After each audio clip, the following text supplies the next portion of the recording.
Hello friends, कैसे हैं आप सभी। Welcome to the channel. I hope कि आपकी पढ़ाई बहुत अच्छे से चल रही होगी। So today we are going to attempt the full length test 3 of the NCERT foundation test series. Now अगर आपने टेस्ट 1 एंड टेस्ट 2 को नहीं देखा है तो go on the channel, playlist section में जाना आप। वहाँ पे मैंने एक अलग से एनसीईआरटी टेस्ट सीरीज़ के नाम से प्लेलिस्ट बनाई है। You can watch the other 2 test there on. Now without wasting time let's start with the first question. What were the reasons for cutting off forest by the Britishers during colonial rule? अब मेरे को आप एक बात बताओ, Britishers India में क्यों आए थे? ईस्ट इंडिया कंपनी इंडिया में क्यों आई थी? ट्रेड करने आई थी, कमर्शियल पर्पज़ के लिए आई थी। तो ऑब्वियसली फॉरेस्ट की ज़रूरत किसके लिए पड़ती है? वुड के लिए पड़ती है, और वुड का मल्टीपल एप्लीकेशन हैं। तो ये ऑब्वियस रीज़न है कि जो भी फॉरेस्ट ब्रिटिशर्स ने कट किए, बाद में वो ट्राइबल्स के लैंड पे भी इन्होंने इन्वेड किया just for the need of timber. इनको टिम्बर चाहिए था। तो जो भी कमर्शियल इंटरेस्ट सर्व हो रहा था ब्रिटिशर्स का फॉरेस्ट कट करने के बाद, वो सारे ऑप्शन हमारे सही आंसर होंगे। Now let us see the options here. For the supply of wood for Royal Navy, yes. For the expansion of railway lines, to spread the commercial agriculture plantations, yes. शुरू के 19th century के पहले phase में, earlier phase में, oak trees की बहुत ज़्यादा demand थी फॉर वुड, जो कि रॉयल नेवी को ज़रूरत पड़ती थी। तो उनका जब डिक्लाइन शुरू हो गया, देन ब्रिटिशर्स हमारे इंडिया से फॉरेस्ट को कट करके and then they use to take the wood from India to Britain. The second one is expansion of railway lines. 1850s के आसपास एक्सपेंशन ऑफ रेलवेज़ हुआ इंडिया में। क्यों हुआ? To export the raw materials. And जो lines बिछ रही थी उसके लिए टिम्बर चाहिए होता था, और टिम्बर हमारा फॉरेस्ट से आता था। That is why this option is also correct. And also to spread the commercial agriculture plantation. Commercial agriculture क्या होता है? कमर्शियल एग्रीकल्चर वो होता है the crops that are cultivated for commercial gains, मतलब प्रॉफिट के पर्पज से। Different types of commercial crops are tea, coffee, bamboo etcetera. These all are commercial crops. तो इनके लिए भी फॉरेस्ट को कट किए गए, क्योंकि फॉरेस्ट को कट करके कमर्शियल टी, कमर्शियल एग्रीकल्चर को प्रैक्टिस किया जा रहा था, जिससे कंपनी को प्रॉफिट्स ज़्यादा हों। दैट इज़ वाई इस ऑप्शन में हमारे 1, 2 and 3 all are correct. The second question is, in which year was the Indian forest service establish? तो it was establish in the year 1864। अभी ये इस्टेब्लिश क्यों हुई? इसके पीछे का लॉजिक ये था कि जो लोकल्स थे, they use to use the forest for their own purpose. Wood के लिए वो फॉरेस्ट में जाते थे, एंड अलग हर्ब्स एंड अलग अलग चीज़ों के लिए, वो फ्यूल एंड फॉडर के लिए वो फॉरेस्ट में जाते थे। तो जब भी ब्रिटिशर्स ने फॉरेस्ट को कट किया, then they establish a forest service, ताकि लोकल पीपल फॉरेस्ट के को यूज़ ना कर पाएँ। ठीक है, ये इसका एम था, and it was establish in the year 1864।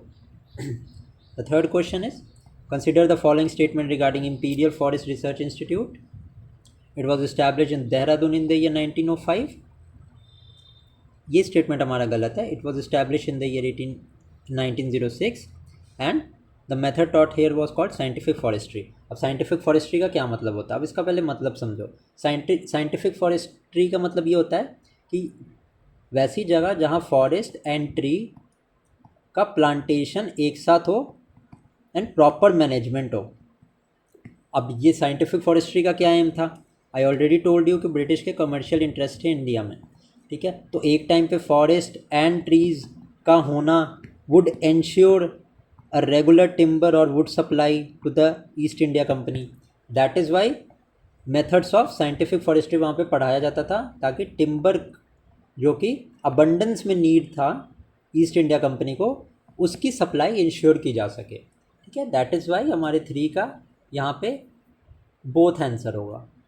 Both नहीं, सॉरी, ये 1905 नहीं, 1906 में इस्टेब्लिश हुआ था।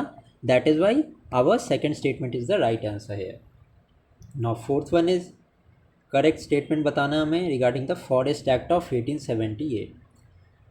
नाउ फॉरेस्ट एक्ट मैं बता दूं, आज की डेट में 1927 का जो फॉरेस्ट एक्ट है ना, इसका सोर्स एक्ट ये था। मतलब सबसे पहले 1878 का फॉरेस्ट एक्ट आया, दैन 1878 के फॉरेस्ट एक्ट के बाद अगेन इसमें 1865 का इसका प्रिंसिपल एक्ट था, देन 1878 में इसमें अमेंडमेंट हुआ एंड देन 1927 में इसमें अमेंडमेंट हुआ। ठीक है, तो 1927 के फॉरेस्ट एक्ट के हिसाब से there are 3 types of forest, protected forest, reserve forest and village forest. ठीक है, या रूरल फॉरेस्ट इसको बोल सकते हैं। प्रोटेक्टेड फॉरेस्ट में हाईएस्ट लेवल ऑफ प्रोटेक्शन होता था एंड विलेज एंड रूरल में लोएस्ट लेवल ऑफ प्रोटेक्शन होता था। ठीक है, तो आइए अब स्टेटमेंट देखते हैं। The forest was divided into 3 categories, yes true. The best forest were called reserve forest, the villagers could only take dry wood and special type of medicine from these forest. नहीं, reserve मैंने अभी बताया आपको कि was they had highest level of protection, तो यहाँ से आप कुछ भी नहीं लेके जा सकते थे।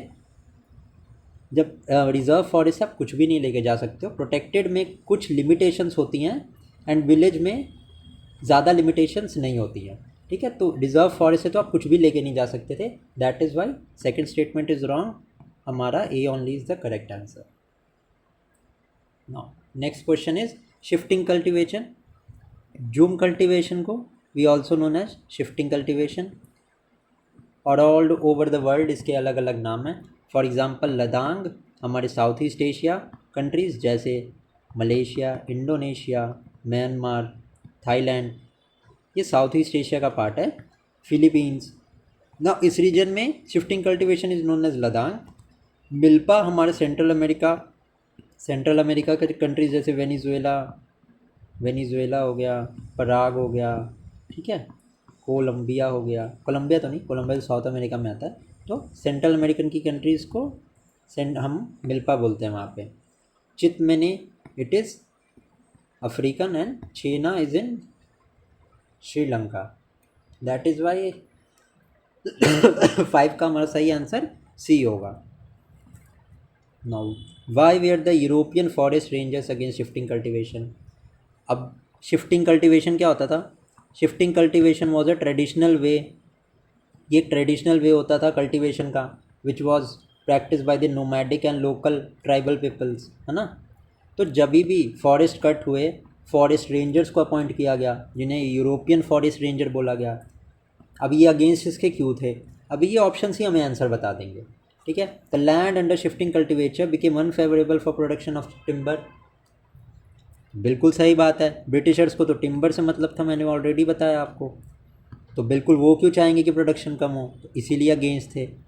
सेकेंड है, while burning the forest there was a danger of other valuable trees getting burn. बिल्कुल कमर्शियल इंटरेस्ट था ना ब्रिटिश ईस्ट इंडिया कंपनी का, तो ये भी फैक्टर था। To avoid administrative problem of tax collection, बिल्कुल मेन देखो कहीं पे भी इस तरह के स्टेटमेंट टाइप्स क्वेश्चन आते हैं और वो ब्रिटिश ईस्ट इंडिया कंपनी से है, तो इतना समझ लो that was a commercial company जिनको सिर्फ प्रॉफिट से मतलब था। They had nothing to do with the welfare of the local peoples और द ट्राइबल्स और द सिटीजन्स इन जनरल। ठीक है, तो कहीं पे भी अगर कमर्शियल इंटरेस्ट उनका हैम्पर हो रहा था देन वो एक्ट करते थे उसके अगेंस्ट में, या उसके अगेंस्ट में वो थे। दैट इज़ वाई डी हमारा इज़ द राइट आंसर है।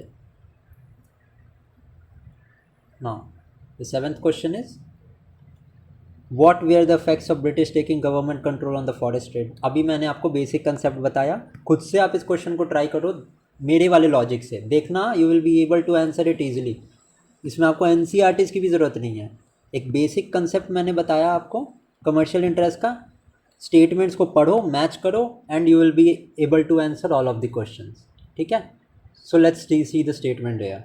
The monopoly of forest trade was handed over to the European trading companies. Yes, British came as an trading company, तो उनको हैंड ओवर कर दिया गया।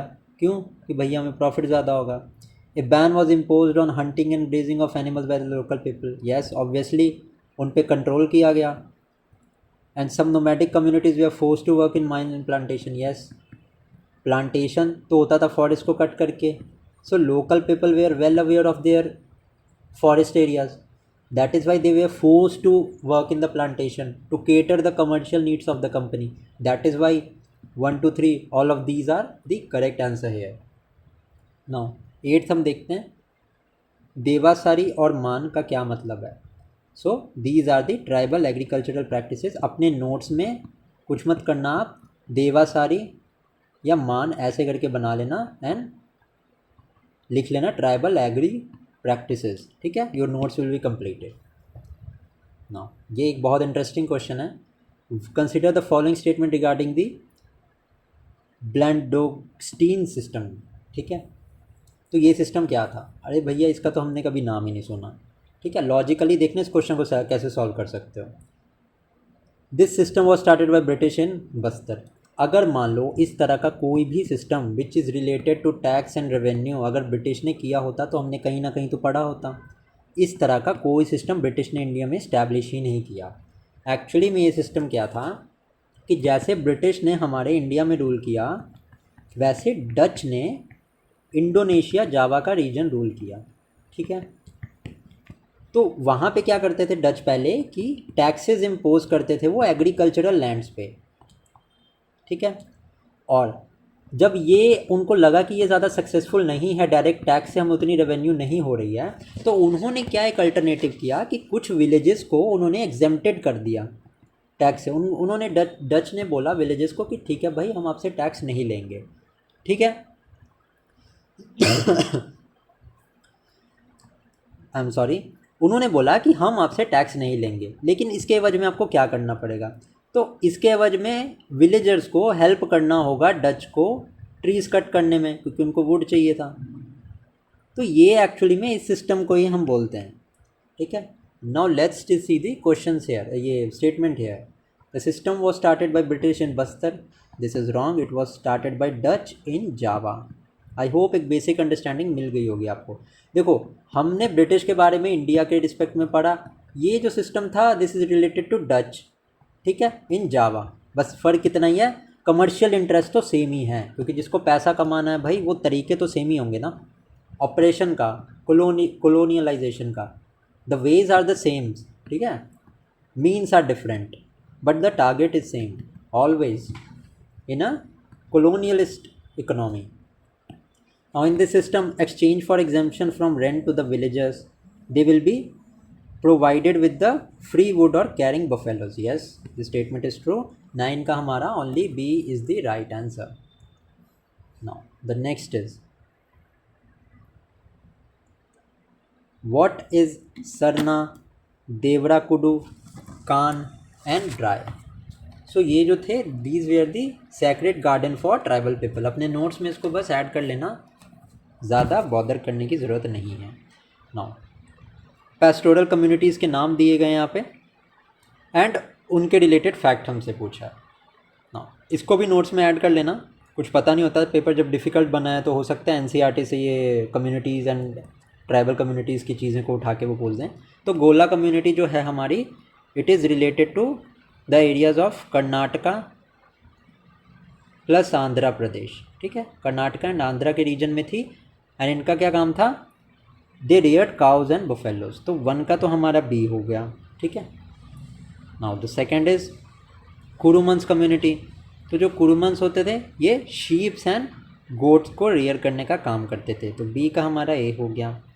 The Raikas belong to the Rajasthan and these Dhangars were related to Maharashtra and इनका काम क्या होता था, these were related to shepherds and cow herders, भेड़ चलाना एंड ये एक सेकंड मेरा पेन सही से नहीं काम कर रहा, जस्ट अ सेकंड। हाँ, ढांगर कम्युनिटीज़ का काम था, these were the shepherds and cow herders, that is why B हमारा राइट आंसर है। Now let us see the next thing, ancient travellers के बारे में। सबसे पहले तो कुछ एंशिएंट ट्रैवलर्स के नाम याद रख लेना, एग्ज़ाम्स में पूछते हैं, एक में नहीं पूछेंगे दूसरे में पूछेंगे, बट एक क्वेश्चन तो रहता है। फाहियान किसके टेन्योर में आए थे, चंद्रगुप्त 2, ठीक है। अल बेरूनी ये मिडेवल इंडिया का है। मोहम्मद गजनी। ह्यून सैंग आप मेरे को कमेंट सेक्शन में बताना कि किसके टेन्योर में आए थे। और डोमिंगो पाइस ये भी मिडेवल एरा के हमारे ट्रैवलर हैं, ये आए थे हमारे कृष्णदेव राय के टेन्योर में। ऑल्सो मेगास्थनीज हमारे एंशिएंट इंडिया से रिलेटेड है। He wrote a book indica, came during the tenure of Chandragupta Maurya, ठीक है। मार्को पोलो हमारे काकतिया डायनेस्टी के टेन्योर के में आए थे, ठीक है। तो ये कुछ एंशिएंट ट्रैवलर के नाम हैं। अगर आपने सही से नहीं सुना तो वीडियो को थोड़ा सा रिवर्स करके एंड वापस से इसको सुन के अपने नोट्स में ऐड कर लेना, ठीक है। It would be of great benefit. और जब मैं बोल रहा हूँ कि वेरी वेरी इंपॉर्टेंट है तो माइंड माई वर्ड्स, ये आने वाला है एग्ज़ाम में, चाहे किसी भी कॉम्पिटिटिव एग्ज़ाम में आए, स्टेट पीएससीज में आए, यूपीएससी में आए, ये इन वन वे और द अदर स्टेटमेंट हो या फिर सिंगल लाइन क्वेश्चन हो, ये क्वेश्चन आने वाला है, ये इसमें से एक क्वेश्चन आएगा। नाउ स्टेटमेंट्स हमें बताने रिगार्डिंग एशियन ट्रैवलर्स। तो traders have been travelling from one place to another in search of opportunities, ठीक है। स्टेटमेंट हम सेकंड देखते हैं, priest and pilgrims have been travelling far and wide in search of knowledge and spiritual place. बिल्कुल दोनों logical question है, ठीक है, इसमें कोई ऐसा नहीं है। इंपॉर्टेंट जो मैंने अभी ट्रैवलर्स के नाम बताए ना, those names are very important. Now 13 question is, in ancient time there was no exchange between different regions through different travellers, ठीक है। There was no exchange between different regions through different travellers. No exchange की तो कोई बात ही नहीं थी, इन सब चीज़ों का एक्सचेंज होता था, value, belief, skill, ideas, invention, germs and disease. अब जैसे आइडियाज़ है, आइडियाज़ में हम एक एग्जांपल लेते हैं ग्रीक की अरामिक स्क्रिप्ट का, ठीक है। अरामिक स्क्रिप्ट जो ग्रीक्स लेके आए थे, अब यहीं से आइडिया उठा के तो अशोका की खरोष्ठी स्क्रिप्ट बनी नॉर्थ वेस्टर्न रीजन में। खारोस्ती स्क्रिप्ट जो थी हमारी, which was written in from left to right, ठीक है, it was inspired from the Aramaic script only. तो यहाँ पे नन हमारा ऑप्शन होगा, नो एक्सचेंज की तो बात ही नहीं है, ये इन सब चीज़ों का एक्सचेंज होता था। whose importance is revealed in the post 9th century memorial stone found in the western coast region which is preserved in the Goa Museum. So it is, the correct answer to this question is maritime trade. अब देखो logic यहाँ पे ऐसे लग सकती है किसी को स्ट्राइक करे कि Goa is a coastal state, तो ऑब्वियसली मैरी टाइम शिप वगैरह के रिगार्डिंग अगर कुछ होगा तो वो गोवा में ही होगा, तो वहाँ से ये टिक कर सकते हैं हम। नाउ अब आ गया नेक्स्ट क्वेश्चन सिल्क रोड के ऊपर। Now Silk Road passed only through land, second is the route only connected China with mainland of Asia, third is the route existed till about 15th century, and fourth is precious metals like gold and silver used to reach Europe from Asia through this road. Now अगर हम silk road की बात करें तो ये हमारे China को connect करता था वाया इंडिया। इंडियन सब कॉन्टिनेंट की बात करना, सिर्फ इंडिया आज का मत समझना, इंडियन सब कॉन्टिनेंट की बात कर रहा हूँ। सब कॉन्टिनेंट में अफ़गानिस्तान, पाकिस्तान, प्रेजेंट डे बांग्लादेश, ये सारा ही आ जाता था, ठीक है। इंडियन सब कॉन्टिनेंट को सेंट्रल एशिया एंड देन आगे यूरोप एंड अफ्रीका तक ये कनेक्ट करता था, ठीक है। और सिर्फ रोड का रूट नहीं था इसमें, ठीक है, सिर्फ रोड का रूट नहीं था, this also consisted of waterways also and various other means. तो पहला स्टेटमेंट हमारा गलत हो गया, सेकंड भी हमारा गलत है। Only connected China with main land of Asia, Asia को तो करता ही था, further it connected Europe and Africa also. And India में जब ये सिल्क रोड पास करता था ना, उस टाइम पे कुशानाज का रूल था, ये एक इंपॉर्टेंट फैक्ट है, ध्यान रख सकते हो आप। This route existed till about 15th century, बिल्कुल करेक्ट है। And precious metal like gold and silver use to reach Europe from Asia through this route. अब गोल्ड और सिल्वर तो नहीं, बट जैसे कि नाम बता रहा है silk was mainly transported, gold silver की बात नहीं थी, दैट इज़ वाई 15 का only 3 is the right answer. The next is Silk Road has been depicted in a cave painting in China. The number of that cave is, so it is cave number 217. इस केव का नाम मेरे ख्याल से मगाओ ग्राटोस करके है, ठीक है, खैर ये इंपॉर्टेंट नहीं है, बट केव नंबर 217 है। Now Marco Polo, he is also known as prince of medieval travellers, prince of medieval travellers, ठीक है। काकतिया डायनेस्टी के टाइम पे ही आए थे। द रूलर देन वॉज रुद्रदमा देवी, ठीक है, ये नोट कर लेना, ये भी इंपॉर्टेंट है। And what was the name of his book, तो book of marvels. Next question is question number 18, what is spaghetti. Spaghetti क्या है, it is a type of noodle and noodle is a type of food item, B is the right answer. Now 19th, potato, soya, peanuts originated in India. Eatables reached Europe and Asia when Christopher Columbus invented America. No, potato का तो we know that कि Portuguese के आसपास इनका origin था, तो India में origin नहीं था. Christopher Columbus invented America, discovered America in 1498 and yes, eatables जो थे अमेरिका की डिस्कवरी के बाद ही डिलीवर होने शुरू हुए थे, and that is Y only 2 is the right answer. Now question number 20. By the middle of 16th century, Portuguese and Spanish armies had started colonializing America. The second statement is European armies had conquered various areas of America on the basis of their military power, and by this time Americans had developed immunity to fight smallpox. सबसे पहले याद रखना, जो smallpox था ना, smallpox जो आया था अमेरिका में वो स्पेनिश आर्मी के आने के बाद आया था. तो वहाँ स्पेनिश आर्मी के जो सोल्जर्स थे ना, उन्हीं को वो स्मॉलपॉक्स की प्रॉब्लम थी, तो इरेडिकेट होने का तो सवाल ही नहीं उठता. तो ये तो हमारा फॉल्स स्टेटमेंट है. और second is European army had conquered various areas of America only on the basis of their military power. सिर्फ मिलिट्री पावर किसी भी रूलर या किसी भी डायनेस्टी के सक्सेस का मैटर नहीं होती. It is all administrative, economic, military, social, हर तरीके से it has to be superior than the other power. ठीक है, तो ये भी स्टेटमेंट हमारा फॉल्स है. That is why first statement is right, second and 3 हमारा फॉल्स है. दैट इज़ वाई 2 का C is the right answer. Now 21 question है. In the 19th century economist mention 3 types of movements or flows in the international economic exchange.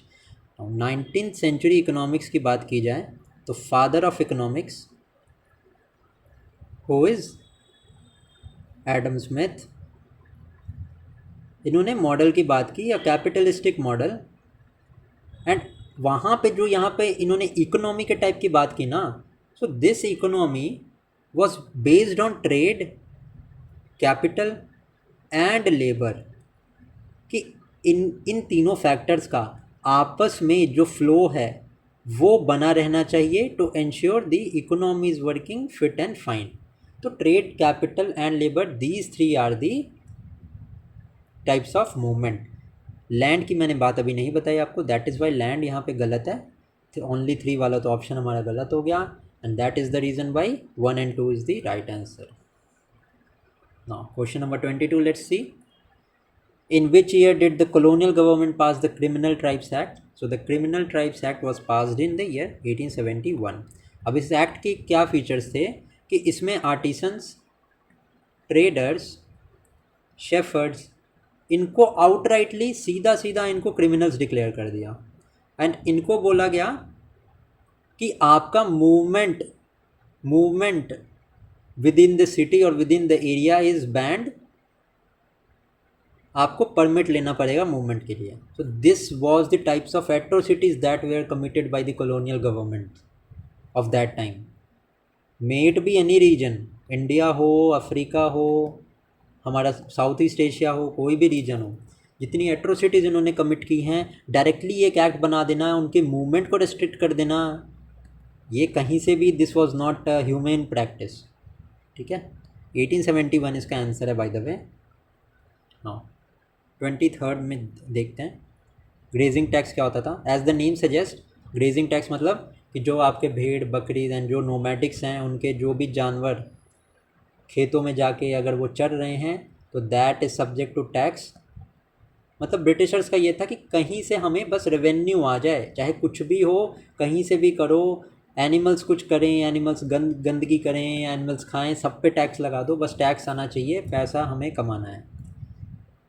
Let's see the first option. Tax was collected from the shepherds on every animal grazing in the pasture. ठीक है, the next statement is initially the British themself used to collect taxes from their servant, but later this work started being done through contractors. अभी एक चीज़ देखना कि जब भी आप सबसे ज़्यादा टैक्स कमाना चाहोगे, प्रॉफिट अर्न करना चाहोगे, तो आप क्या चाहोगे कि आप अगर बायर हो और सेलर हैं, ठीक है, आप अगर सेलर हो तो आप चाहोगे कि बायर से आपका डायरेक्ट कांटेक्ट हो, ताकि बायर आपको अगर 100 दे रहा है तो आपको 100 मिले. यहीं पे अगर केस 2 हम कंसिडर करते हैं जहाँ पे आप बायर हो, आप सेलर हो, बायर तक आपको पहुँचना है और बीच में एक मिडिल मैन है, तो आपको मिडिल मैन के थ्रू बायर तक जाना है एंड बायर आपके तक मिडिल मैन के थ्रू आएगा। तो जो आपको 1 रुपया पहले मिल रहा था, तो आपको मिडिल मैन को 0.5 या 50 पैसे देने पड़ेंगे। तो आप क्या प्रेफर करोगे? आप तो यही चाहोगे ना कि मेरा कॉन्टैक्ट बायर एंड सेलर का डायरेक्ट कॉन्टैक्ट हो, ठीक है? तो कॉन्ट्रैक्टर के थ्रू क्यों होगा काम? लॉजिकल बात है। स्टेटमेंट एलिमिनेट कर दो, 1 एंड 3 इज़ राइट, ठीक है? 1 स्टेटमेंट तो ऑब्वियसली ट्रू लग रहा है, सेकंड का मैंने आपको बता दिया। द थर्ड स्टेटमेंट हम देखते हैं। Before entering any partial land the shepherd had to show a pass and pay a tax. Yes, a but logical statement given to what the question has asked, ठीक है? That is why हमारा 1 एंड 3 is right. The next question is 24। Herders tax के बारे में हमसे पूछा है। What was herders tax? What were the effects of herder tax? अब ये भी obviously was a type of tax which was imposed on herding of animals. एक जगह से दूसरे जगह लेके जा रहे हो पशुपति से related, this was a tax. क्या इफेक्ट था? अब भाई जो चरवाहा है अगर वो टैक्स दे रहा है तो लेवल ऑफ पास्चर उसका फॉल करेगा, क्योंकि एक subsequent part of his income is going by the way of tax to the British East India Company. Now animal started dying in large numbers. और ऑब्वियसली जब उसके पास पैसा नहीं होगा, खुद का पैसा नहीं होगा, तो वो सामने वाले को खिलाएगा कैसे? अपने पशुओं को, एनिमल्स को खिलाएगा कैसे? So this is the both the statement are but natural and true. That is why हमारा 24 का सी इज़ राइट। और 25 correct statement regarding Maasai land. What was exactly Maasai land? तो मसाई लैंड का जो area था, it extended from Kenya and Tanzania. Kenya से लेकर Tanzania तक अफ्रीका में इसका एरिया एक्सटेंड करता था, ठीक है? ये एक बहुत ज़्यादा फॉरेस्ट प्रोडक्टिव एरिया था। अब ऑब्वियसली फॉरेस्ट था तो यूरोपियन कंपनीज तो बीच में गई होंगी for their commercial interest, woods वगैरह को एक्सट्रैक्ट करने के लिए, ठीक है? तो 1885 में अलग अलग यूरोपियन कंपनीज जैसे ब्रिटेन हो गया, हमारा फ्रेंच हो गया, देन जर्मन्स हो गए, ये सारे के सारे ये इस एरिया के अंदर इनकी इंटरनल रिफ्ट थी। Then ultimately in 1885 the area of was divided, the area of Maasai was divided into Maasai land, जहाँ पे ब्रिटिश को केन्या का पार्ट दिया गया एंड जर्मनी को तंजानिया का पार्ट दिया गया, ठीक है? And this division was known as Maasai land. ये कुछ इसका बेसिक है। Now let's see the statements. It extended from Ethiopia to Tanzania, wrong. अभी मैंने बताया केन्या से Tanzania. Now the colonial power divided Masai land, yes, 1885 में divide हुआ, as I have told. That is why the correct statement here is only 2. Now let's move to the next question. अभी मसाई से related मैंने आपको बताया, due to intervention of the colonial powers, the traditional age based institution of elders and warriors was completely destroyed. देखो इसने क्या किया था ना, जब ब्रिटिशर्स ने डिवाइड किया था इसको, सो क्या किया था, सब हेड्स को अपॉइंट किया था, अलग अलग ट्राइब्स के सब हेड को अपॉइंट किया था to look after their respective tribes, ठीक है? उसके बाद इन्होंने अफ्रीकन थी, वॉरियर टाइप कम्युनिटीज़ थी, ट्राइब्स थे, आपस में लड़ झगड़ के फैसला करते थे हर चीज़ का। So the British also band attacks and fightings, ठीक है? And the tribal order was severely disrupted. अब देखो इस क्वेश्चन को डील कैसे करना है। Now the traditional age-based institution of elders and warriors was completely destroyed. Completely यहाँ पे एक्सट्रीम वर्ड आ गया।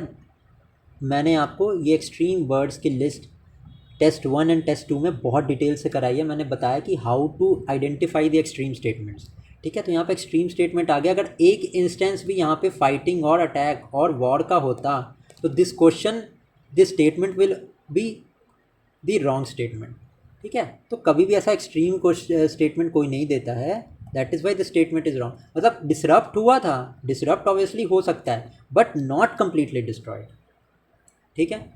26 स्टेटमेंट देखते हैं। Second statement, the discrimination between the rich and poor herders increase. Obvious सी बात है, अगर सोशल ऑर्डर किसी का डिसरप्ट हो रहा है तो डिस्क्रिमिनेशन बढ़ेगा। ये तो लॉजिकल स्टेटमेंट है। दैट इज़ वाई बी हमारा इज़ द राइट आंसर। आज की क्लास में थोड़े से एफर्ट्स लग। Now let's move on to the next question. Why is the French revolution considered the first clear expression of nationalism? Now जब भी एक चीज़ नोटिस करना, जब भी रेवोल्यूशन होती है तो उसके पीछे बहुत सारे political, social and economic reasons होते हैं। नाउ फ्रेंच रिवॉल्यूशन के केस में ये रिवॉल्यूशन 1789 में हुई एंड जो किंग थे उस टाइम पे वो थे Louis 16। Now the France was ruled by an absolute king and kings at that time use to live a lavish life, बहुत लैविश लाइफ रहते थे। बट धीरे धीरे एज अराउंड द वर्ल्ड आप देखोगे 18th सेंचुरी 19th सेंचुरी में the ideas of rationalism, the ideas of enlightenment, democratic ideas, ये बहुत ज़्यादा फ्लरिश होने शुरू हुए। फ्रांस में भी उस टाइम पे इकोनॉमी के सेंस से देखा जाए तो there was wide spread unemployment, food या ब्रेड क्राइसिस हुआ and these all are the reasons that push the normal people to just change the autocratic system या किंगशिप का जो सिस्टम है वो चेंज करने के लिए लोगों को ज़्यादा मोटिवेट किया। तो फ्रेंच रिवॉल्यूशन के भी केस में यही हुआ। हमेशा ध्यान रखना रेवोल्यूशन कभी होती है तो उसके पीछे में जो 3 फैक्टर्स मैंने बताए, पॉलिटिकल, सोशल, इकोनॉमिक, ये तो होते ही हैं। साथ में it is inspired by the modern ideas of enlightenment, rationalism and citizen centric approach.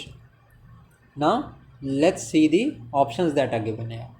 Sovereignty was transferred from the monarchy to the group of French citizen. Yes, due to the developing sense of collective identity, मैंने बोला ना citizen centric approach होता था, because of the new French flag which replaced the old national flag. Yes, this was also the reason new flag को replace किया गया old flag से. So all of the statement here given are correct. Napoleon civil code. Napoleon ने हमेशा focus किया एक common civil code पे। The civil code was of the year 1804 which focused on the citizens as a whole. तो उसमें जो भी privileges मिलते थे ना रूलिंग पार्टी को या रूलिंग क्लास को, दैट वर कंप्लीटली अबॉलिश्ड। तो जो भी फ्यूचरिस्टिक टाइप्स आपको प्रोविज़न मिलेंगे which are very far fetching and very appealing to the modern idea of democracy, वो सारे फैक्टर्स नेपोलियनिक कोड में थे। तो let's see the options, and options देखने के बाद हमें खुद से पता चल जाएगा कि हाँ ये तो ज़रूर होगा। तो फर्स्ट हम देखते हैं privileges based on birth were abolished. Yes, privileges based on birth, वैदिक एज याद करो, वैदिक एज में होता था। ये कितना एक पुराना और कितना एक बैकवर्ड टाइप का एक माइंडसेट है, तो उसको अबॉलिश किया गया। Equality before law and property rights were secured. Yes, equality before law is the modern idea, तो बिल्कुल सही। The code was also implemented under areas of French control. Yes, French के कंट्रोल में जितना एरिया था ये नेपोलियनिक कोड हर जगह implement किया गया। दैट इज़ वाई इसका डी हमारा will be the right answer. No, Habsburg empire की बात करें तो हैब्सबर्ग एम्पायर का जो एरिया था इस extended from Austria to Hungary. ठीक है, ऑस्ट्रिया हंगरी में इसका एम्पायर था। ऑब्वियसली इसके आगे इसके अंदर बहुत सारे नेशंस आते थे एंड बहुत सारे नेशंस में बहुत सारी आइडेंटिटी के लोग होंगे, बहुत सारी लैंग्वेजेस होंगी, बहुत सारे कल्चर्स होंगे। तो उसी के ऊपर ये क्वेश्चन बेस्ड है। Let us see the options here. It was a multilingual and multiracial empire. Yes, absolutely. This empire ruled Austria and Hungary. Yes, अभी मैंने बताया, दैट इज़ वाई 29 का हमारा C is the right answer. LA, what is LA? It is a cloth measuring scale. Now the conservative system re-established in Europe after 1815 had the following characteristics. देखो, एक तो होता था कंजर्वेटिव सिस्टम। कंजर्वेटिव मतलब those, अब तो जो इसका नाम का मतलब बता रहा है वो देखो। कंजर्वेटिव मतलब क्या होता है? Those who believe in tradition, those who are orthodox, the people who resist change, conservative है, उनको चेंज पसंद नहीं है। तो जब नेपोलियन की डिफीट हुई थी इन अराउंड 1815, तो वापस से कंजर्वेटिव्स को बहुत ज़्यादा ट्रस्ट आ गया कि भाई हमारा जो सिस्टम है दैट इज़ स्टिल स्ट्रॉन्ग, हमने तो नेपोलियन जैसे रूलर को हरा दिया। सो तो ये क्वेश्चन हमें वही पूछ रहा है कि उनकी क्या कैरेक्टरिस्टिक्स थी। ठीक है, तो जैसे मैंने बोला कि नेपोलियनिक कोड में बहुत ही एडवांस्ड एंड मॉडर्न आइडियाज़ थे, कंजर्वेटिव सिस्टम में लॉजिकली सोचो बहुत ही ऑर्थोडॉक्स एंड ट्रेडिशनल आइडियाज़ होंगे होंगे ना। तो बस यही इस क्वेश्चन का एसेंस है और इसी से आप देखो आंसर कर दोगे आप। क्या कैरेक्टरिस्टिक्स होती थी? मोनार्की, सही बात है, सिंगल किंग रूल करेगा। चर्च, अब चर्च का जो सिस्टम होता था वो भी ऑर्थोडॉक्स सिस्टम था, तो the monarchy always seeked legitimacy from the church in order to substantiate their rule over the area. That is why church was also part of the conservative system. They resist change. अब मान लो church बोलता था कि आप Bible पढ़ो, ठीक है, karmas पे फोकस करो, एंड उसी टाइम पे रैशनलिज्म का जो आइडिया था वो बोल रहा था कि आपको कोई स्क्रिप्चर पढ़ने की ज़रूरत नहीं है, just trust your instincts, just be rational, हर चीज़ को क्वेश्चन करो। कोई प्रीस्ट आपको बोले कि ये लिखी हुई बात है बाइबल में, इसको मानो, तो आप क्वेश्चन करो कि हम क्यों माने। हर चीज़ में हाउ व्हाट का क्वेश्चन रेज करो। तो ये चीज़ बोली।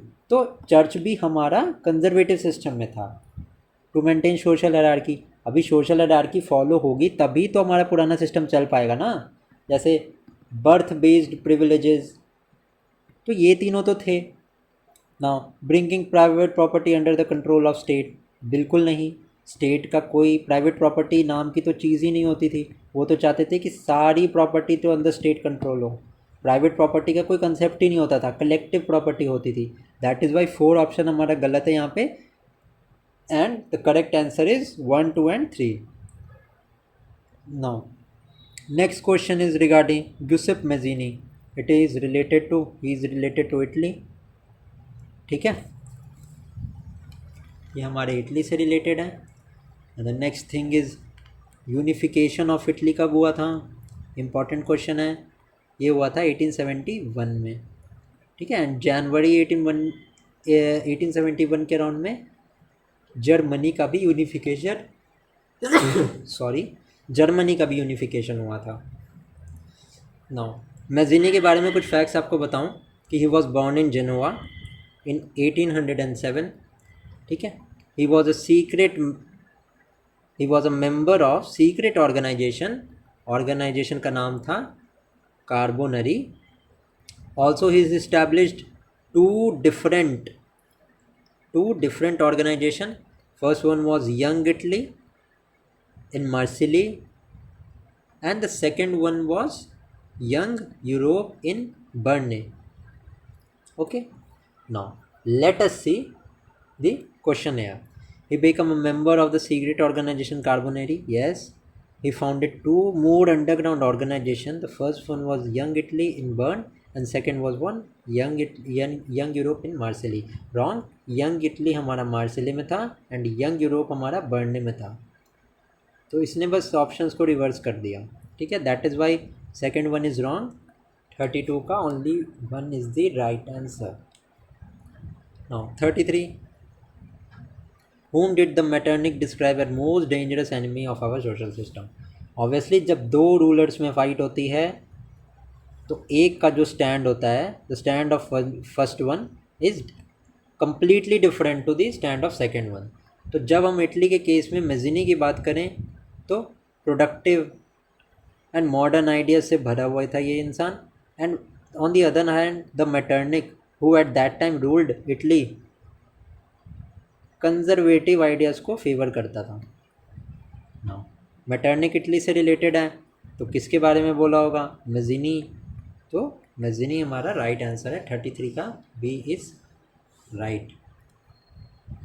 मैज़ीनी का ये मानना था, एक और आपको फैक्ट की बात बताऊं, ही believe that the nation was a natural unit.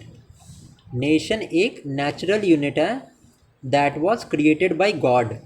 ठीक है, तो वही मैज़िनी ने ये कहा था कि ये एक नेचुरल यूनिट है, ठीक है, और ये जो डिस्टिंक्टिव छोटे छोटे छोटे छोटे स्टेट्स में ये बटा हुआ है, this is not the way Italy should be. That is why he advocated that कि पैचवर्क ऑफ स्मॉल स्टेट्स नहीं होना चाहिए, यूनिफिकेशन ऑफ स्टेट्स होना चाहिए, and that is why he is concerned with the unification of Italy. ठीक है, now next question 34. Greece gained independence from the Ottoman Empire. Okay, Greece was a part of Ottoman Empire. ठीक है, the struggle began in 1821 and ultimately 1832 में through the Treaty of Constantinople, Greece became free from the Ottoman Empire in 1832. Now, what was Romanticism? Romanticism, तो romanticism का क्या मतलब था भाई? सो romanticism basically was a cultural movement, ठीक है, to generate the feelings of nationalism among the citizens. ठीक है, ये जो रोमांटिसिज्म की वो था, this criticise glorification of reason, मतलब ये था कि भाई रीज़न पे कोई वो कुछ ऐसा विश्वास मत करो आप, ठीक है, रीज़न को उतना तवज्जो नहीं दो, तवज्जो आपको देना चाहिए emphasis on emotion and insight. Emotion क्या? Emotion towards the nation, towards the nationalism, towards patriotism, that was the code idea behind the romanticism. Now let's see the option. Romantic artists and poets criticize the glorification of logic and science. Yes, this is true. And they wanted to make realization of a common collective heritage and the shared cultural past based on the nation. हाँ बिल्कुल, nation को base बना के सारी feelings and all the citizen should focus on the collective feeling of a nation. That is why C is the right answer. Now question 36. What was the main source of nationalist sentiments against Russia in Poland? तो देखो Russia में क्या हुआ था ना, Poland जो polish language है that was removed from the schools and colleges. अभी किसी स्टेट में अगर कोई पॉलिश स्पीकिंग या कोई भी डिफरेंट लैंग्वेज का बंदा रह रहा है एंड आप उसकी लैंग्वेज कम्प्लीटली बैन कर दोगे स्कूल एंड कॉलेजेस से, तो वो तो रिवॉल्ट करेगा ही ना। That is the idea behind this question, और यही हुआ था। तो Russian language was imposed on the Polish schools, ठीक है, that is why the language became the main source of sentiment. ठीक है, हमारे इंडिया में भी language became a source of motivation, that is why first state हमारा आंध्र प्रदेश था to be form on the linguistic basis. हुआ था ना रीऑर्गेनाइजेशन, तो पहला स्टेट कौन सा था? आंध्र प्रदेश था हमारा, जो बना था on the lines of language. Despite of इतनी कमिटीज़ बैठी, सब ने अपोज किया कि नहीं हम लैंग्वेज को बेसिस नहीं बनाएंगे, partition was to be made. ठीक है, the state was made on the basis of language. You can't control the cultural and social aspect of what people want. Now 37th question is French revolution के regarding हमें correct statement बताना है। तो mainly economic reasons were responsible behind this revolution. Yes, I have already told you the idea behind the French revolution. आप इस question को easily solve कर लोगे। After this revolution all man above 21 years of age got the right to vote, correct, by declaring national assembly a republic the right to work was guaranteed. Yes true, क्योंकि all out reforms हुए थे, that is why 1 2 3 सारा इसका correct answer है। No, Frankfurt parliament कौन सी year में held हुई थी? At Saint Paul church. It was held in the year 1848 where a new constitution for Germany was written. अब आ गई यूनिफिकेशन ऑफ जर्मनी की बात। तो यूनिफिकेशन ऑफ जर्मनी से पहले Germany was consisted of 39 independent states. ठीक है, तो बिस्मार्क ने सबसे पहले क्या किया, जैसे Mazzini is road for unification of Italy ना, वैसे ही Bismarck is related to Germany, जिन्होंने यूनिफिकेशन ऑफ जर्मनी में पार्ट प्ले किया था। अब मैं कुछ आपको एडिशनल इन्फॉर्मेशन देता हूँ which will help you to understand this concept. Now Bismarck united the middle class, जैसे इटली में हमारी राइज हुई, जैसे फ्रांस में राइज हुई, मिडिल क्लास को यूनाइट किया 1848 में, ठीक है, और पार्लियामेंट क्रिएट करने की कोशिश की, but it was brutally suppressed by the ruler of Germany and the army there, ठीक है।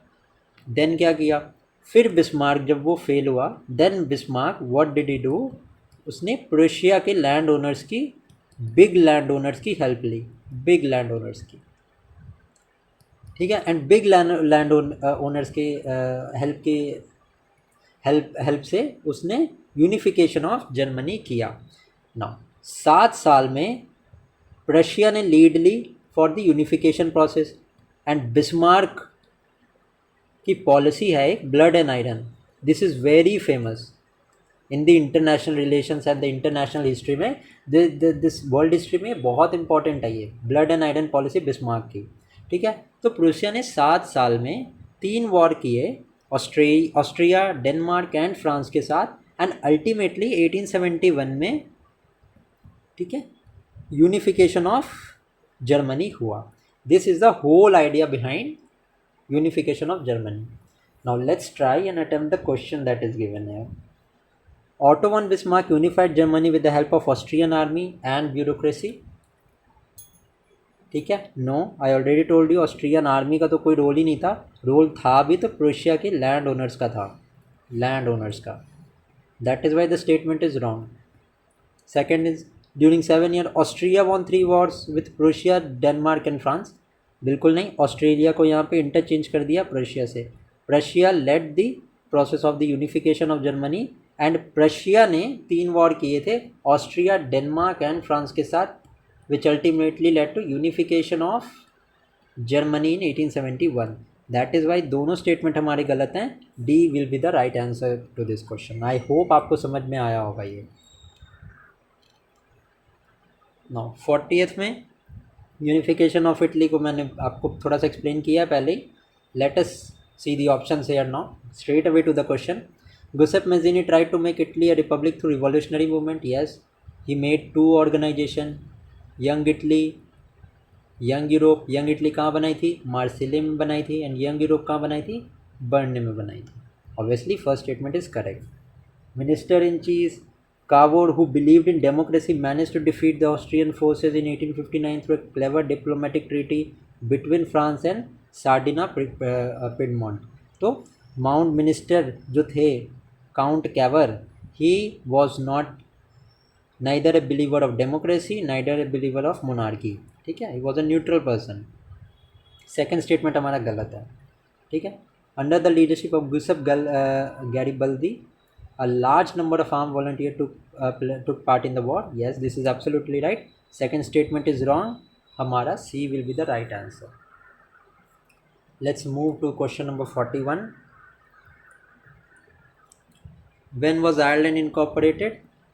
तो पूरे वर्ल्ड में जैसे डिवीज़न था, आयरलैंड में भी हमारे कैथोलिक वर्सेस प्रोटेस्टेंट के बीच में, कैथोलिक जो ऑर्थोडॉक्स पीपल थे and the Protestant were the one who wanted change. तो वहाँ पे जो ब्रिटेन था, he was in the favour of Protestant, ठीक है। 1801 में the British help the Protestant and island were incorporated into Britain in 1801।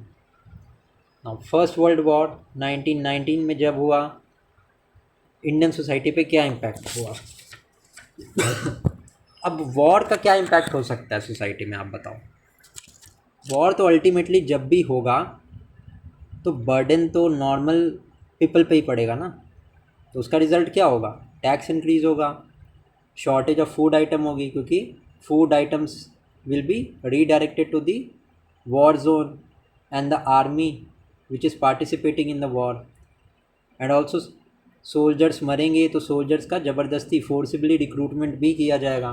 That is why D is answer to the question.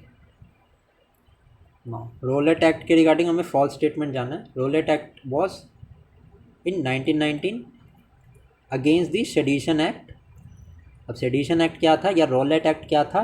इसमें बिना ट्रायल के, without trial, any one can be imprisoned.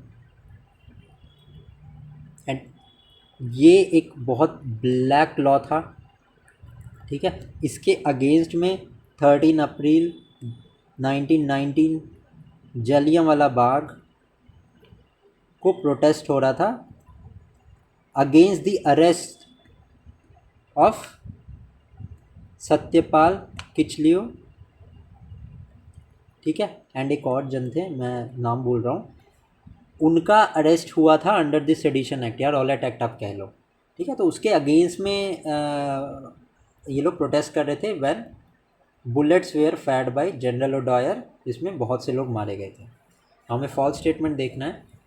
Despite strong opposition from the Indian members this law was pass hastily by British parliament. नहीं, British parliament का कोई लेना देना नहीं था। This was pass by the imperial legislative council. ये lead करते थे वॉइस रॉय, ठीक है, पार्लियामेंट का कोई लेना देना नहीं था। सेकंड, बाकी स्टेटमेंट भी देख लेते हैं। Gandhi ji decided to launch a nation wide Satyagraha movement against the propose Rowlatt act in 1919, correct. Political prisoner got the right to be kept in jail without trial, correct. The law was oppose by the public by holding rallies and strike, yes correct, ठीक है। Now let us सी question number 44। खिलाफत committee. अभी Ottoman empire ने Turkey को, जो कि खलीफ की seat होती थी, खलीफा की सीट होती थी, उसको रिमूव कर दिया था। So there was a wide spread outrage among the Muslims in the country. Gandhi ji thought कि this is a good time for Hindu Muslim unity, जो कि ब्रिटिशर्स अपने डिवाइड एंड रूल पॉलिसी लाने के बाद दे were trying to create a rift between Hindus and Muslim in the country. So Gandhi ji saw this खिलाफत issue as an opportunity to saw as an opportunity ताकि Hindus and Muslim साथ में आ सके। सो खिलाफत committee was formed in 1919 and it was formed in Bombay, and इसी को combine करके a movement, none cooperation movement was launched in 1920।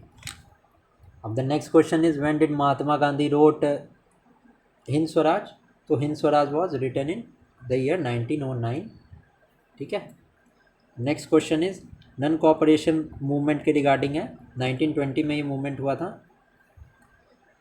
उस time पे ना क्या होता था, the society was divided into two part. एक तो अपर क्लास होती थी, एक अपर एडुकेटेड मिडिल क्लास होती थी, then comes the middle class and lower class. तो मिडिल एंड लोअर क्लास हमेशा एक साथ रहती थी, और ये upper class and upper educated middle class ये हमेशा साथ रहती थी, ठीक है।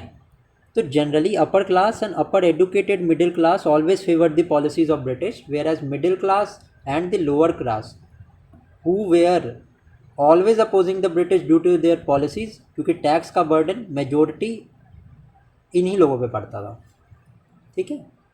तो दैट इज़ वाई ये एक बेसिक पॉइंट था। नाउ स्टेटमेंट बताना हमें, the correct statement.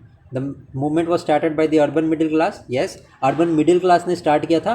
Urban educated middle class जो थी ना, that always oppose this movement. All the parties boycotted the council elections. अब ऑल आ गया तो देखो एक्सट्रीम हो गया, नहीं हो गया? मतलब अगर एक भी पार्टी, क्या क्या ऐसा नहीं हो सकता कि कोई एक पार्टी हो जिसने काउंसिल का इलेक्शन हो? बिल्कुल हो सकता है। आज की डेट में भी पार्लियामेंट में कोई लॉ आता है, कई सारी पार्टीज अपोज करती हैं, लेकिन कई सारी इंडिपेंडेंट पार्टीज ऐसी होती हैं ना जिनके जो फेवर करते हैं। तो ये ऑल वाला डेमोक्रेसी में तो कभी हो ही नहीं सकता। ये स्टेटमेंट हमारा गलत है। थर्ड देखते हैं, due to the एक्सपेंसिवनेस of the Indian khadi cloth the poor did not boycott the foreign clothes for long. बिल्कुल सही बात है, क्योंकि khadi was expensive, that is why 1 and 3 statement हमारा सही है। 46 का सी आंसर है। 47 अवध किसान सभा, this was formed in 1920 under the leadership of Jawaharlal Nehru, Baba Ramchandra and some others. During the none cooperation movement Congress leader try to include the Awadh farmer struggle in the movement, yes. तीनों regions, तीनों question हमारे, तीनों statement सही हैं, that is why the answer is D. Now let's move to the 48 गुदेम rebellion. It started in the गुदेम hills of the Karnataka, ठीक है। गुदेम hills सबसे पहली बात कर्नाटका में नहीं है, आंध्र प्रदेश में है, ठीक है। The first statement is wrong, first हमने एलिमिनेट कर दिया, हमारा आंसर आ गया 2 और 3। स्वराज पार्टी 1923 में फॉर्म हुई थी on the question of participating into legislative assembly के इलेक्शंस में। All the other moderate leaders were opposing the entry in the elections, whereas CR Das एंड मोतीलाल नेहरू फेवर्ड कि हमें इलेक्शन में पार्टिसिपेट करके लेजिस्लेशन के प्रोसेस में घुस के and we have to protest and we have to make considered our demands. This was the basic idea behind the Swaraj party. False statement कौन सा है? Let's see from the options. After the non cooperation movement, some Congress leader formed a separate Swaraj party, separate from Congress, to become active in politics. CR Das and Motilal Nehru were important leaders. Yes, correct. They wanted to participate in the election to Provincial Council, Constitution under the Government of India Act. Yes, wrong is correct. The aim of Swaraj party was to oppose the British policy while in council. Yes, correct. ठीक है, 49 का ये statement हमारा गलत है, ठीक है। Separate from Congress नहीं थे, they wanted to be a part of Congress and then participate in the elections, ये हमारा फॉल्स स्टेटमेंट है। Now Simon commission formed in 1926, सारे लोग 1927 में आए and one tragic incident happened that Lala Lajpat Rai while protesting against the Simon commission lost his life. एक हवलदार ने एक लाठी को उनके सिर पे मारा and he died due to bleeding. Now let's see the statements. Britain's Liberal government set up a statutory commission under the leadership of Sir John Simon. Yes. No, not Liberal. Liberal government नहीं थी। आगे के statement देखते हैं। Its main objective was to study the working of constitutional system. जब 1919 में government of India act आया था, then there was a provision कि हर 10 साल में we will review the constitutional status and amendments हम उस हिसाब से लेके आएंगे, ठीक है। That is Y Simon commission आया। Seeing the opposition in India, viceroy इन्विंस announce dominion status of India, ठीक है, बिल्कुल ये लिबरल गवर्नमेंट के अंदर नहीं हुआ था। That is why 1 is wrong, 2 और 3 is correct.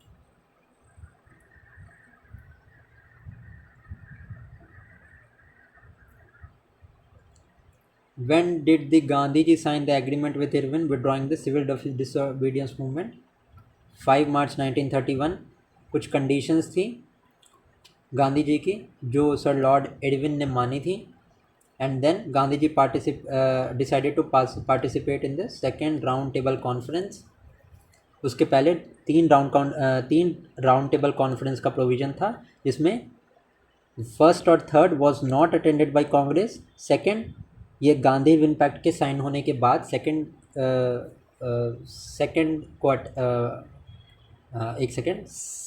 Round table conference को कांग्रेस ने ज्वाइन किया था and also the leader of India who joined all the 3 round table conference was BR Ambedkar, ठीक है।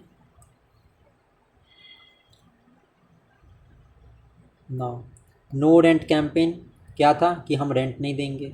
स्टेटमेंट्स क्या हैं? This movement was started by small farmers who were doing farming by taking land on lease from landlord, correct. This movement which was started to exam the landlord from paying rent was led by the socialist and communist, correct. And the Congress openly supported, नहीं, Congress was always in favour of 3 P's। अब ये 3 P's क्या है? Prayer है, petition and protest. Congress कभी भी इसके favour में नहीं थी कि वो वायलेंस को डायरेक्टली सपोर्ट करे and some sort of the other violence was there in these types of movement. So openly support Congress ने कभी नहीं किया था। दैट इज़ वाई हमारा 52 का ए would be the right answer. Now FICCI कब फॉर्म्ड हुई? सो it was formed in the year 1927। Static question है, इससे ज़्यादा इसमें कुछ नहीं है। Now consider the following statement regarding women participation in the national movement, ठीक है। So let's see the statements now. After Gandhi जीज call women participation increase, false statement बताने में ये स्टेटमेंट सही है। Gandhi ji believe that the real duty of a women is to run the house, take care. नहीं, ऐसा नहीं है, ये गलत स्टेटमेंट है। आफ्टर गांधी जी के कॉल के बाद नहीं, नन कोऑपरेशन मूवमेंट में भी there was a large participation. ठीक है, ये भी स्टेटमेंट हमारा गलत है। Congress was hesitant in giving important place to women. तो ये भी क्वेश्चन हमारा 54 का ये भी है, इनमें से कोई भी फॉल्स स्टेटमेंट नहीं है। और Gandhi ji believe that the real duty of women is to run house, take care of the kitchen and fulfilling the rules of a good mother and good wife. That is why a long time Congress remained hesitant in giving women any important role in Congress. The Congress was only interested in symbolic presence. तो पता नहीं क्या है, कुछ भी vaguely दिया हुआ है यहाँ पे। ठीक है, पता नहीं क्या क्वेश्चन था और क्या आंसर दिया। तो late us see the next question. 56 देखते हैं। Who painted the first famous image of Mother India in the form of Sannyasini? It was the Abanindranath Tagore. Now 57 Indian flag के ऊपर में क्वेश्चन है, फॉल्स स्टेटमेंट बताना है। During Swadeshi movement in Bengal the tricolour flag had 3 colours, green, yellow and red. Correct. By 1921 Gandhi ji also prepared the flag of Swaraj is what? Tricolor. Correct. Neither of the two statement is false. 58 देखते हैं। Proposal for Quit India movement was passed in Wardha and Bombay में, फिर Gowalia tank में a flag was होइस्टेड in 1942 and it mark the start of the national quit movement of India. Wardha में ये proposal पास हुआ था। Next question is what was the inquisition? So inquisition was a Roman Catholic institution. ठीक है, इसका काम होता था आइडेंटिफाई करना एंड पनिश करना जो भी लॉज को नहीं मानते। Now 60th, the printing press is the most powerful tool of progress, autocracy will blow away in the storm of public opinion created by it. किसने बोला था? तो this was said by Louis Sebastian Mercier. Now 61 में we have to say the mark the chronology. सबसे पहले there was metal बना, then invention of cylindrical press, then offset press, then electric press. ये सब क्वेश्चन ज़्यादा important नहीं है, बस ग्लांस थ्रू कर लेना और आगे बढ़ना। Now question number 62, in which year was the first printed edition of Tulsidas 16th century book Ramcharitmanas published? So it was published in the year 1810। Stri Dharma Vichar, ये बुक किसने लिखी थी? By Ramchandra. Writing art of Mesopotamia, those wrote on the clay tables, बिल्कुल सही। And हमारे Indus valley में होते थे seals that they are made up of steatite. Also हमारी कोई रिटन स्क्रिप्ट नहीं थी इंडस वैली में, there was pictographic script, but Mesopotamian की क्यूनिफॉर्म स्क्रिप्ट थी। Now Akkadian language was replace by the cuneiform Sumerian language. अभी बताया मैंने, करेक्ट स्टेटमेंट है। The cuneiform symbol was like vowels और consonant of English language due to which their language could be red. Wrong statement है, 1 and 2 is the right. Mesopotamian society के बारे में question है। Nuclear family was considered ideal. Correct. Father was the head of family. Yes, आज तक exist करती है ये पैट्रियार्की, तब भी थी। Father house, life stock, fields were inherited by their sons. बिल्कुल करेक्ट, तीनों स्टेटमेंट गलत है। टाउन प्लानिंग के बारे में बताना है हमें मेसोपोटामिया की। सो टाउन प्लानिंग के बारे में देखते हैं। द फर्स्ट स्टेटमेंट इज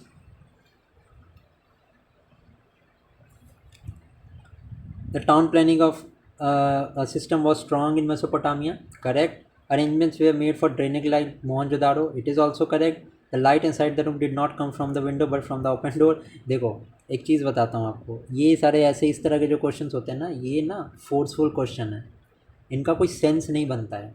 ठीक है, तो एक बेसिक आइडिया यहाँ से ले लो कि टाउन प्लानिंग अगर नोट्स बनाना है ना, तो जैसे मेसोपोटामिया लिख के अभी जैसे सोसाइटी के बारे में, अभी ऊपर वाला क्वेश्चन सोसाइटी के ऊपर था, तो जो भी इनमें से फैक्टर है वो बस शॉर्ट फॉर्म में एक एक वर्ड में उसको लिख लो। टाउन प्लानिंग के बारे में एक एक वर्ड में लिख लो। अब इतने डिटेल में लिखने की ज़रूरत नहीं है, ये कभी भी नहीं आ सकता, ये मेंस के पेपर में तो इस पर डिटेल में पूछ नहीं सकते, प्री में क्या पूछेंगे वो। द स्टेटमेंट इज़ एब्सोल्युटली, मतलब कोई सेंस नहीं बनता इसका, ठीक है। सिर्फ एक बेसिक आइडिया ले लो, इसी तरीके से टेस्ट सीरीज़ को सॉल्व किया करो। अगर ज़्यादा डिटेल में जाओगे कोई फ़ायदा नहीं होने वाला है। थर्ड स्टेटमेंट मैं बता देता हूँ, गलत है इसका, 1 and 2 is right answer. 67, again nuclear family, Roman society के बारे में, daughter at the main inheritance of father property, husband and wife they are considered to separate financial entities, correct, D right answer है। Roman economy के ऊपर question है, इसका second statement हमारा गलत है, first and third statement right है, तो बी हमारा आंसर है। अब देखो इसको मैं जल्दी जल्दी स्किप कर रहा हूँ क्योंकि ये ज़्यादा इंपॉर्टेंट नहीं है। जो बेसिक वर्ल्ड हिस्ट्री वगैरह के क्वेश्चन जो मैंने पहले एड्रेस किया ना, दोज आर इंपॉर्टेंट क्वेश्चन, वहाँ से क्वेश्चन बहुत ज़्यादा चांस है कि क्वेश्चन वहाँ से आएंगे, ठीक है ना। तो इस वजह से मैंने वो बहुत डिटेल में बताया है, ये इसमें कुछ ज़्यादा इंपॉर्टेंट नहीं है। That is Y I am telling you the answer straight away. एक ग्लैंस थ्रू करो एंड आगे बढ़ो, इतना ज़्यादा टाइम वेस्ट करने की ज़रूरत नहीं है। फॉल्स स्टेटमेंट क्या था, not much attention was paid to labour management in Roman system, गलत स्टेटमेंट है। यासा, what was यासा related to Mongols, ठीक है, what was यासा, it was a compilation of traditional practice of Mongol tribe. Now जो मानसबदारी system था ना अकबर का, वो उसने मंगोल से ही बोरो किया था। अमेरिकन सिविल वॉर के ऊपर क्वेश्चन है, तो अमेरिकन सिविल वॉर 1860s के टाइम पे शुरू हुआ, ठीक है। Indian Weaver has the face the problem of raw material, बिल्कुल correct. British dependence on Indian agriculture increase, क्योंकि पहले ब्रिटिश का कंट्रोल था अमेरिका पे, जब वहाँ पे सिविल वॉर हुआ तो ऑब्वियसली इकोनॉमी डिसरप्ट हुई, एंड इकोनॉमी डिसरप्ट होने के बाद इनका सारा फोकस आ गया इंडिया पे, एंड दे वांटेड कि हम इंडिया पे अपना कंट्रोल कर लें। That is why C is the right answer. 72 का सबसे ज़्यादा इंडेंचर्ड लेबर कहाँ भेजा जाता था, that is Caribbean country. Let's see 73, consider the following statement with reference to economy, Britain's economy in the last decade of 18th century. At this time, due to rapid increase in population in Britain, the demand for food increased rapidly, correct. The development of industries and increased the demand for agricultural product, बिल्कुल correct है। Under the pressure of big landowner, the British government has imposed a ban on the import of maize under martial law. Wrong, weak statement है, 1 and 2 statement is correct. अब industrialisation के regarding question है, it was only after the establishment, only आ गया ना, extreme statement है, जहाँ only दिखे सीधा गलत कर दूँ। Many historians name the phase after the establishment of factories in England and European as proto industrialisation, गलत है, D is the right answer. Guild का क्या मतलब होता था पहले के टाइम में, guild was the producers organisations, ठीक है, A is the right answer. Now question number 76, the cotton industry and the railway manufacturing were Britain's most flourishing industries. And the second statement is Britain's cotton industry has become the largest industry in the first place of the industrialization.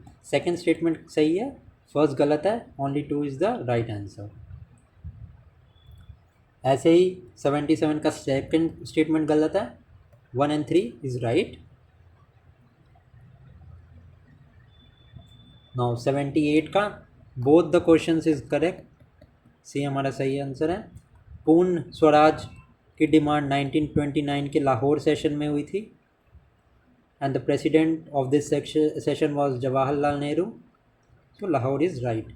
Bretton Woods agreement कब हुआ था, Bretton Woods agreement हुआ था हमारा 1945 में, ठीक है, 5 में इम्प्लीमेंट हुआ था, 4 में एक्चुअली साइन हुआ था, तो टेक प्लेस हुआ था 1944 में। नो, बाकी के जो 80th 81st to 100 क्वेश्चन है that are current affairs. PDF मैंने चैनल पे डाल दिया टेलीग्राम पे, अगर आपको देखना होगा तो वहाँ से आप ये क्वेश्चंस देख लेना, जनवरी मंथ के हैं ये current affairs. Otherwise I have completed the NCERT based questions. Thank you.